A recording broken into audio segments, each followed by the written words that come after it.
Hey guys, it's Joe from Jconnclothing again, and I'm here to show you another video on how to clean up and contour. A lot of people asking me to post one more. They were having trouble, so let's get to it. So I have this image here that I want to separate the colors and everything like that from this image. So what I'm gonna do is just go over to simple once I uploaded it in and continue. So you have the image here, and what you want to do is just remove all of the color. Now, this image isn't too clear, but what you want to do is get that silhouette outline. So you want to click in and get rid of all the colors. And the reason I chose this image was because it doesn't necessarily clean up all the way when you're selecting the erase. So you want to get into every color except the black here and just get rid of all the colors around the teeth, things like that. So the object is to create a silhouette image of this Pepsi can. So you want to just get rid of the colors. And I'm gonna remove the actual Pepsi symbol here because I want to add my own symbol. So we're just gonna go over to the erase tool, and whoops, I went outside the line there. Erase everything here.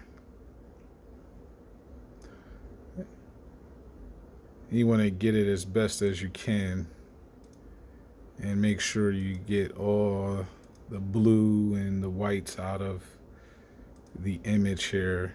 Utilize your zoom in and erase tool when you're doing these kind of images here.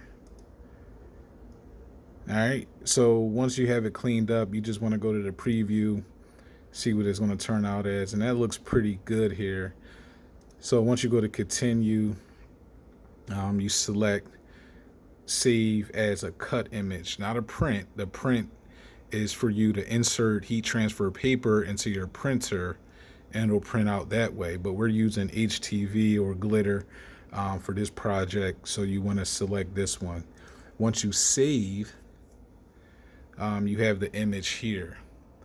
Now I'm gonna just go over to my canvas because I already have the image here ready to go. So as before, all the videos that I've made, you want to create a solid image, a silhouette image of this can, and then we'll just add the colors. So you want to duplicate that a few times, drag one over, and you want to go down to contour. All right, so once you go to contour, let's zoom out a little bit. The first thing you do to create that solid black image is to hide all contour. What you can see to the side here, it blacked out the image, so you just want to hit X. So you currently have the image as a solid silhouette. So what you want to do is just grab one more duplicate image and you want to contour again. Let's zoom out a little bit. So you go to hide all contour, and now what you want to do is select the image or the parts of the image that you want a particular color. So you could the entire can was blue, so let's select that blue. So you have the blue. Once you have done that, you want to select the top button here, and what that did was highlight all the areas you want the same color.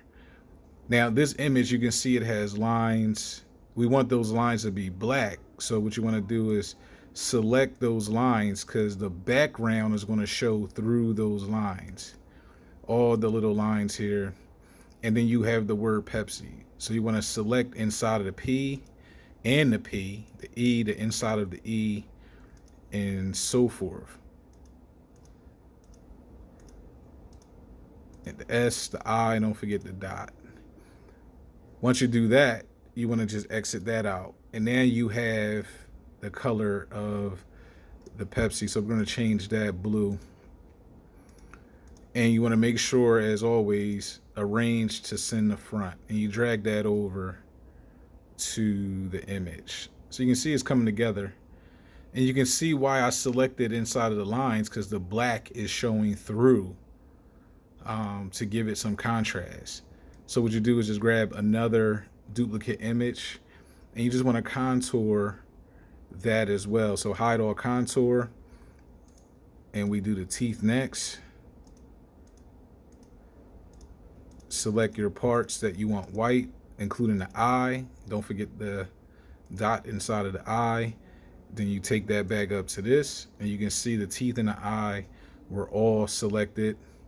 You hit X, and now you're left with that. Change that to white, and make sure you arrange that to center the front, and you have that image. Now you want to do that for all the rest of the parts, all the rest of the duplicate images. You might need to duplicate one more time on that. So once you have all of that set up, you'll be left with this image here, everything. Now, you select any pattern, any color, HTV you want to use. Once you cut, it doesn't matter. So I'm gonna break all the pieces down that I have. So once you do the contour process, you're left with 1, 2, 3, 4, 5 pieces. So this is going to be a 5-layer glitter project here. Yes, glitter can be stacked on top of glitter. Just adjust your temperatures. I normally go 5 degrees higher. So on a heat press, I start with glitter HTV paper at 320 degrees. For the next layer, I go up 5 more degrees. I kind of never go over 325. Make sure you're using Teflon sheets when you're pressing on a heat press. It works out better. It doesn't burn through the image or anything like that. So once you have it all set up, you'll just go over to make it, and you have all of your images here. Now, it doesn't matter what colors you actually pick on Design Space. It matters about the colors you're going to use in your on your actual mat. So make sure you're mirroring every image, and then you're ready to cut. So this cut is going to be 1, 2, 3, 4, 5 separate cuts. Most people have multiple mats. Myself, I have about 10 to 12 mats, and I'll just set my measurements up according to the mat here, and just have all my mats ready to go to cut. Once you do all of that, you're ready to put that on a shirt or a bag or jacket, whatever you're going to use to put that image on, and you should be all set. Make sure y'all check out the other videos in the group where I showed you how to actually triple layer an image. All right, so hit me up with any questions you got, and I'll do my best to answer them. Thanks. Have a good day.